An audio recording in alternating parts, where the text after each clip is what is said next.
Good morning and welcome to Community Connections with Children's Services Council of St. Lucie County. I am one of your still remote hosts, Sean Boyle, and with me is? Ashley Mock. And welcome to the half-hour radio program that comes to you every Sunday on 104.5 The Flame at 10 a.m. to talk about resources and things that are available for children and families in our great community we call St. Lucie County. Now, real quick, we at the Children's Services Council, I gotta go through these 5 things, folks, every single show. Real quick, we are not radio show professionals, but what we do at the Children's Services Council, Ashley, I, our entire team, and the board is 5 things for our community. And those 5 things are: 1, to make sure every baby's a healthy baby; 2, to stop child abuse before it happens; 3, to keep kids off the streets; 4, to keep them in school; and 5, to keep them off drugs, alcohol, and other risky behaviors by offering programs and resources for all families in our community. So Sean always talks about those priority areas, and the best way really to learn more about them outside of listening to this radio show is to visit our website, which is cscslc.org. We have a list of all of the programs there along with their contact information. So if there is something that you're looking for, that's really a great place to find it. I will say, in this kind of weird time of our summer programs opening, are they not opening? I know lots of parents have had questions.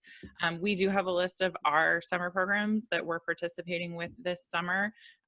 We are trying to make sure that the information there is updated and that we have all of the up-to-date information, but there's certainly stuff changing every day.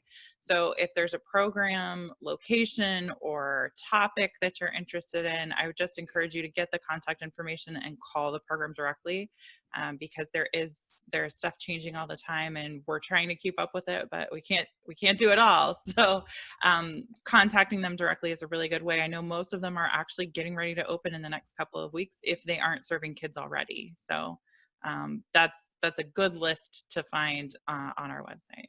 Yeah, it's an ever-changing environment, and the good news is a lot of them are opening because of safety reasons. Maybe there are not as many slots available, but there are openings. So be sure that if you don't know what your child's doing this summer, jump on there, call the one that's that is of interest to you or your child, or one that's close to you, whatever your selection preference is. But make sure that you call them and get your spot reserved, because it's important that our kids have somewhere educational, fun. I'm sorry, I should have started with the fun, educational, and safe to go during the summer. So we kind of have a special show, I think it's fair to say. Yeah. And in order to lead to that, I first want to just briefly talk about how the show got started. So 9 years ago, and we know that because somebody found that out for us, but we know we've been doing memories. That's Facebook. why it was Facebook memories. That's right. 9 years ago, we started doing this show. And we started doing it on WIRA for an hour in the afternoon, and now we're on WFLM, the FM station, on Sundays. And the show came about because there were things happening in our community, and there was a community forum. And we attended that community forum, and we listened. And we heard what people wanted, and we heard what people needed. And we approached Larry Lee at that time to say, look, we were in these listening sessions, and we know that there's a gap between the resources that are out there and the knowledge of people that need those services. So can we work with you to get that information out? And, Larry being Larry talked us into doing this radio program. And while we were scared out of our minds 9 years ago to do it, it has evolved, and it's become something that I know that I look forward to doing. I still get nervous doing it. I look forward to doing. I look forward to highlighting and bringing people on and to talk about resources. And the whole idea is that people are listening, just like we listen, that people are listening and can absorb that information if it's applicable, or pass that on. So I say all that because we're going to do a listening session today. We are not blind, and we are very much aware of what's happening in our world. It was stressful enough with a pandemic. And then you tag on to that, in addition to that, what we saw with George Floyd in Minnesota, and what we saw all across the nation, our reaction to it, and the impact. And I feel like we're on a precipice for significant change, right? Like, unfortunately, a lot of times tragedy does bring that about. But while we are watching and observing, we also know that our children are observing and watching. And it's important that we have a dialogue about how to talk to our kids about what's going on. So I'm sorry, actually, I feel like I'm talking a lot. We normally don't script out our shows, and this is really not that much different. But we know that this is a topic that we need to have.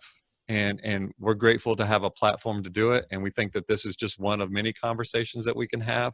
But we want to start somewhere. And us being the Children's Services Council, we want to start with children, We're obviously. gonna start with kids.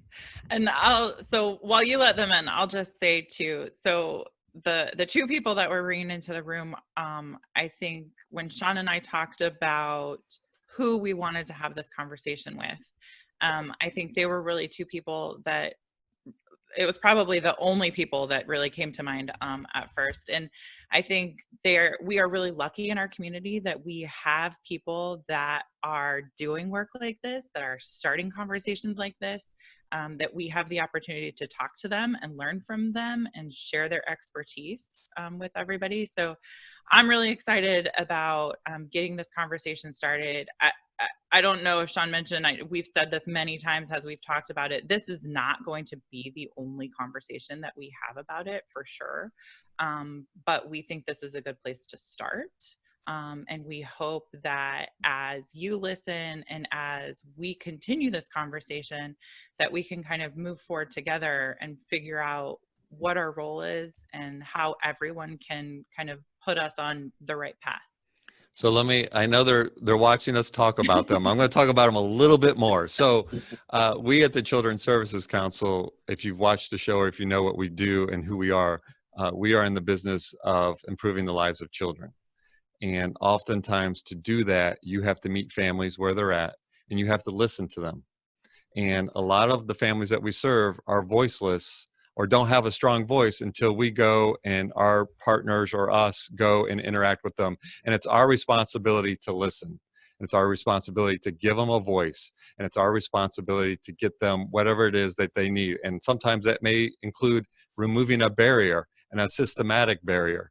But it's our job to listen. So we're going to listen. And we brought Crystal and Will on because there's two reasons why we selected these two individuals, as Ashley just mentioned. One, they're awesome people, they're parents, and we want to talk about how to talk about this with children. But two things. One, I spent the weekend with Will doing Operation Dinner Table, a great initiative by the Boys and Girls Club, and I saw our community come together.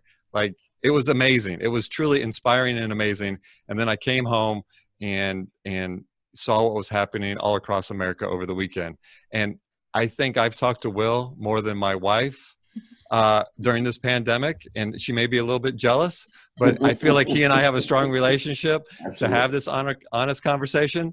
And then we have Crystal Morris from Tykes and Teens, who I don't know super well. She's done training for us on implicit bias, but she actually emailed me this weekend and said, "Hey, Sean, you got to do something."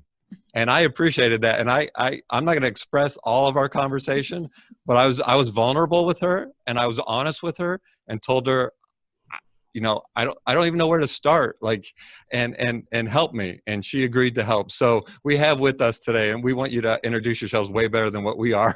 Will Armstead, the CEO of the Boys and Girls Clubs of St. Lucie County, and Crystal Morris, I believe the Healthy Families Director in Vero Beach for Tykes and Teens. Yeah. I might have messed up that title, Crystal. I apologize. Just a small bit. It's fine. All right. So do y'all want to that's our kind of introduction. Do you want to introduce yourselves just a little bit more, or? Well, I'm going to take it old school. I'm going to let Crystal go first. Oh, look at you being a gentleman. Thank you. Nice. Like Sean said, my name's Crystal Morris. I'm the Director of Vero Beach Services for Tykes and Teens. And with that, I manage our Healthy Families program as well as our alternative to out-of-school suspension program.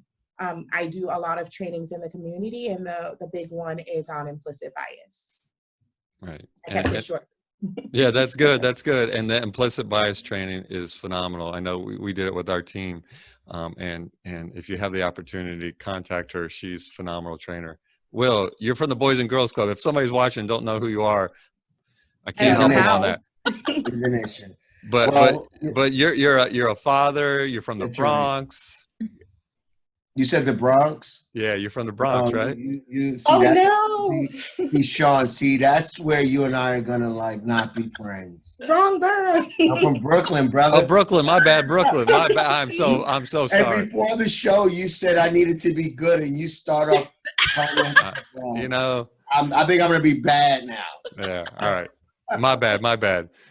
Hey, Yeah. at least I was New York. Well, at least you were in New York. Yeah, exactly.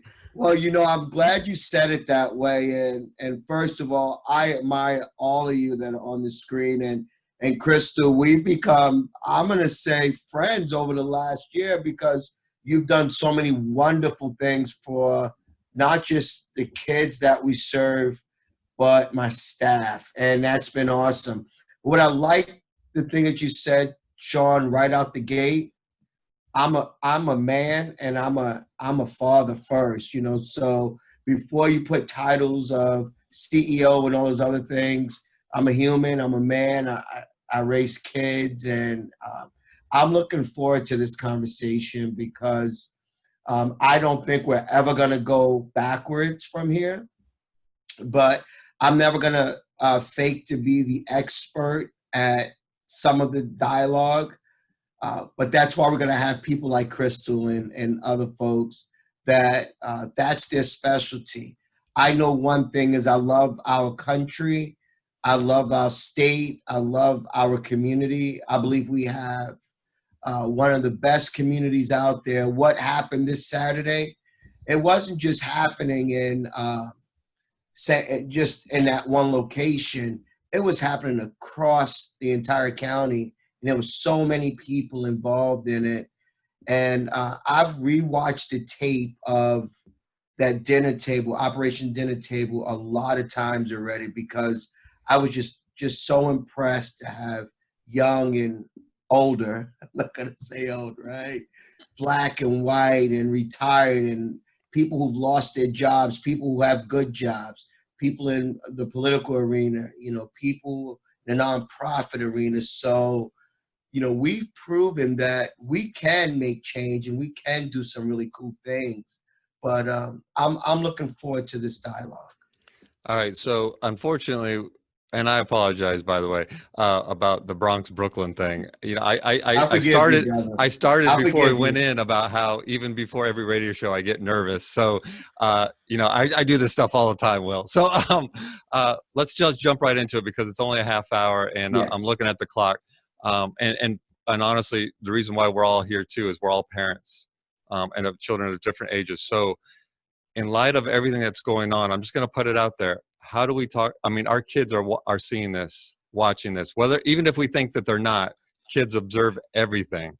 So how do we talk to our kids about what's going on?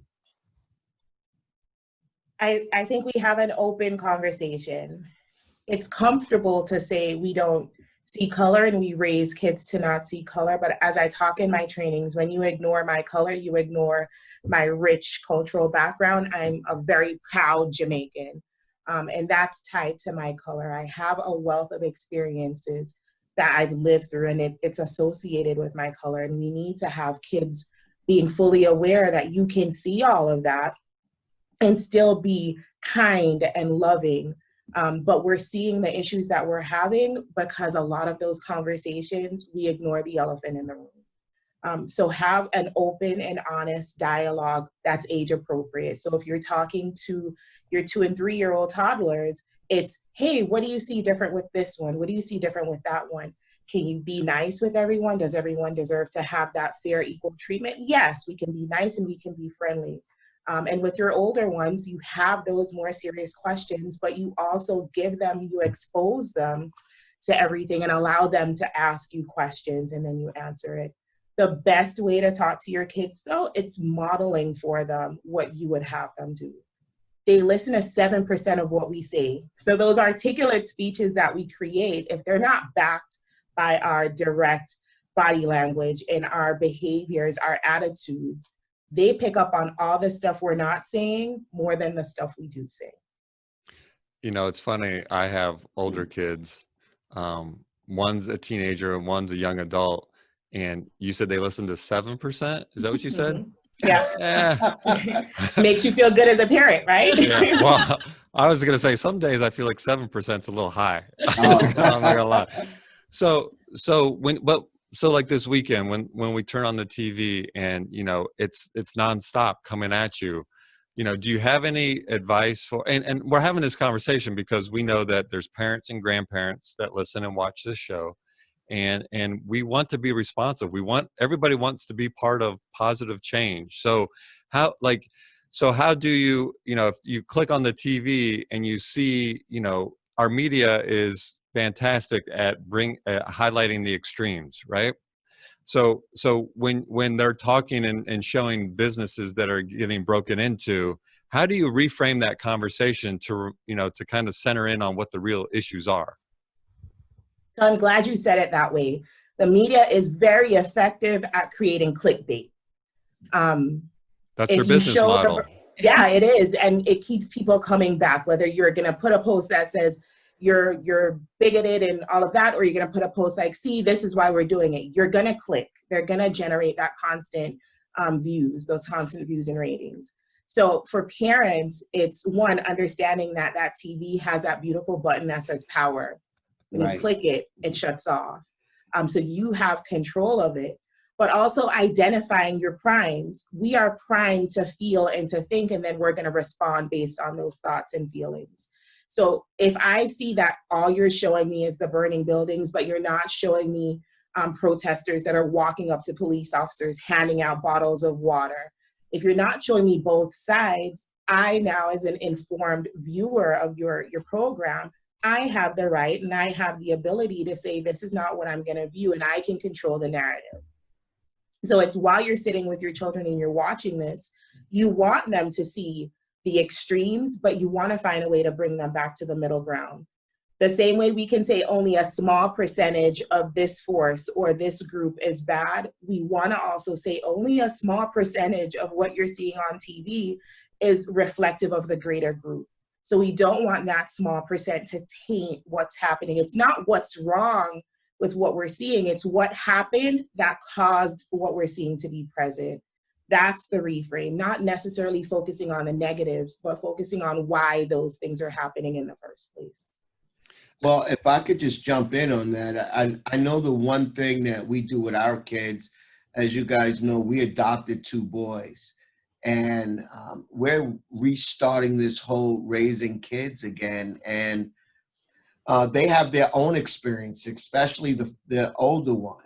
And so, when he's watching TV, we're not, my wife and I, we're not preaching at them. We are giving them the facts. They might be playing roadblocks, and we may stop them from playing roadblocks just to take a second to see what's going on, have that discussion, that positive discussion, and then talk about how we live and how we want this narrative to play out, and what is wrong and what is the right way to do a certain act.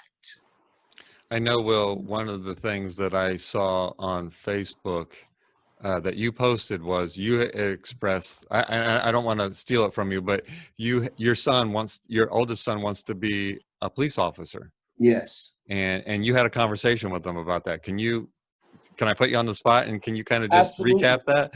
Absolutely. Well, it was very intentional that him and I were going to go out to breakfast, and I take my boys out, as I did all my kids, for those one-on-ones. And it's very important to do that anyway, not just when we have tragedies such as this. And we had that conversation about how I felt about all of it, how I felt as a Black man, how I felt as a Black leader, how I feel as a person. And so in the midst of all that, he could see that I am angry by what happened, but I'm also sad about what's happening. And so we were able to have that dialogue and understand my own personal experiences play into some of my conversation with my son. And he was like, well, I don't want to be a cop anymore. And I said, yeah, but you are going to be a cop. You're just going to be not going to be a bad cop. And because I've been around law enforcement my entire life, and family that's in law enforcement. I mean, I served in the military, so I know there's so many great people out there doing great things. We just got to change the narrative, and we got to get it fixed, and we can do it collectively. And this expression went from like real serious to like, okay, Dad, is that what you? I'm good now. Okay, I can be a cop again. And I'm like, all right, cool, let's do it. Let's finish eating what we do and doing what we're doing. But that's our responsibility as parents. And I think there's an important piece of what you said, Will, and it was that he was paying attention to how it was affecting you. And I think we don't always give kids credit for what they're watching, what they're absorbing, what they're learning from how we say and act. And Crystal said it, you know, they're going to respond more to what we do and how we act than what we say to them. And I think we sometimes forget that they're really listening to everything, and they're absorbing what's happening in the house. And maybe it's not what's on the TV, but it's the conversations that you're having with someone on the phone. Like they're paying attention to all of it, and we don't always give them credit for everything that they're taking in. So, Crystal, I'm going to ask for your advice, and this is quite honestly a little personal, and I'm also cognizant of the time. We have about 8 minutes left. My son is 19.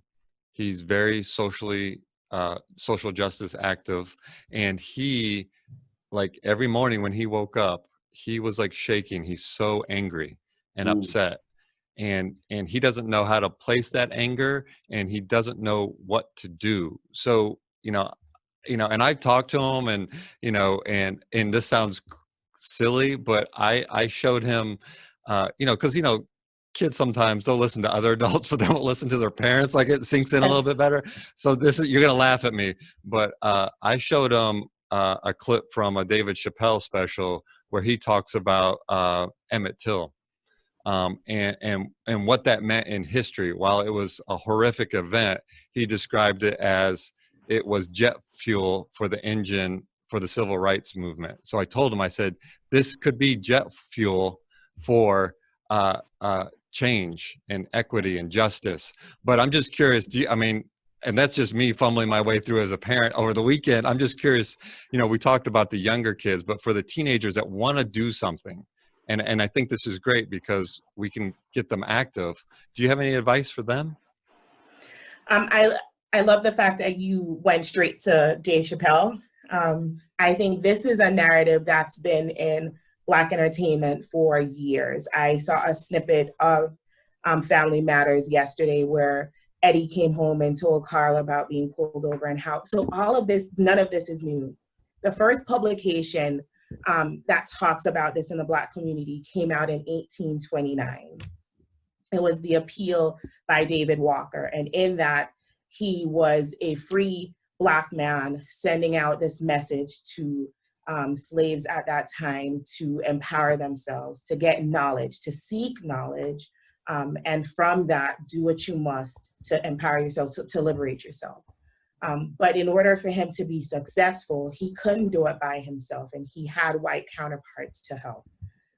I'm saddened by the fact that we're still doing some of the stuff that he's talking about in 1829, but I'm encouraged by the fact that we're not sewing those books and those pamphlets into clothes anymore to have sailors distribute them all over the country. Now we have TikTok. Now we have IGTV. Now we have Facebook Live. So my message is going to be the same as his from 1829. Learn, seek after knowledge. And once you seek after knowledge, sit in the uncomfortable feeling that you have, and then find what's right for you. If you are a outspoken verbal person, you might be willing to do what I do. I make t-shirts just for fun. I make t-shirts, I make face masks with print on it directly or just for the one purpose of engaging people in conversations. And I do, and not all of those conversations are pleasant.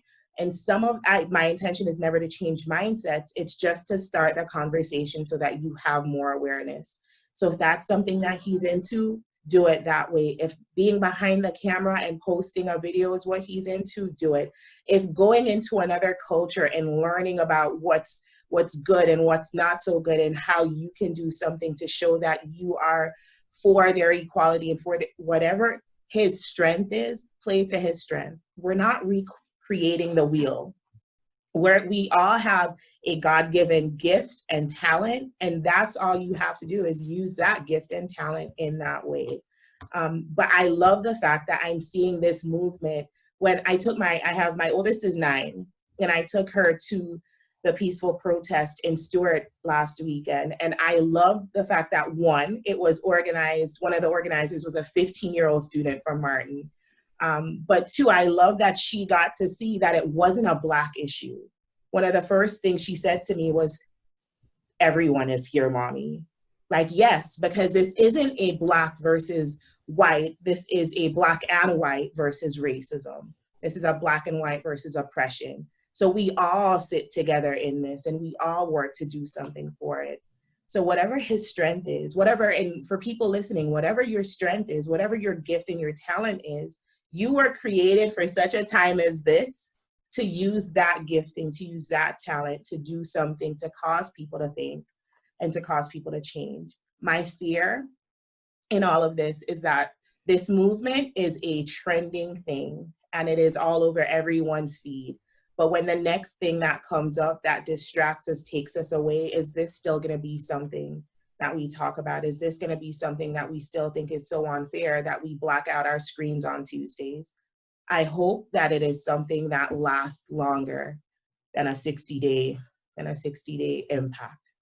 You know, we actually, and I've had that conversation too, that exactly that, like, you know, we hope that this is a conversation, and we as leaders, and I'm looking at all 4 of us, we're leaders, you know, even if it dies down in the media, it doesn't have to die down with us. Yeah. And we have a responsibility to continue to have these conversations. And I like the idea, Crystal, of playing upon individual strengths, because some people are, you know, have no problem speaking in front of a group.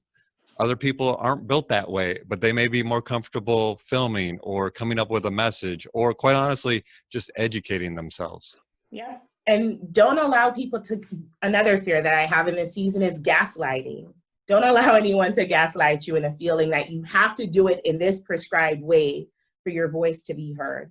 Right. Your voice gets heard when you let your voice get heard. It's not mandated to do it in any specific way. Do it according to your strength. But at the same time, you should feel a little bit uncomfortable, I'm saying, but do it according to your strength. So we've come to the end. I knew this was going to happen. I knew, like, right when we got to the heart of it, we'd be out of time. Larry, you know, you could give us an hour show. I'm just saying, Larry. But and we'll have you guys. Petitions on their way. Yeah, we'll have, if it's okay, we'll do this again. If y'all are agreeable. There's 2 things I just want to recap on. One, for parents, have the conversation with your kids. Obviously, age appropriate. But I think be honest, like Crystal said and Will said, be honest with them, talk about how you're feeling, and allow them the space to educate themselves and give them that information as well. And the last thing I want to do is, we kind of had a little pre-huddle before we actually hit the record button. And I'm wondering, Crystal, would you be all right reading what's on your wall right behind you? Sure. It says start late, start over, start again, start scared. Just start. Right. And so if you're watching this and you haven't thought about it and what you can do, I think listening is a good way, educating, but more importantly, just start. Just start. That's right. All right, folks, we're out of time. Again, I almost feel like I should apologize because right as the conversation got really good, we have to wrap it up. But we want to thank you for listening. It's a weekly radio program on 104.5 The Flame every Sunday at 10 a.m. And during a pandemic, apparently it's a TV show as well.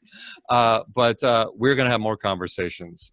So we hope that you stay tuned. And remember, it's our children, our community, our future. More than ever, we're all in this together. We'll see you next time.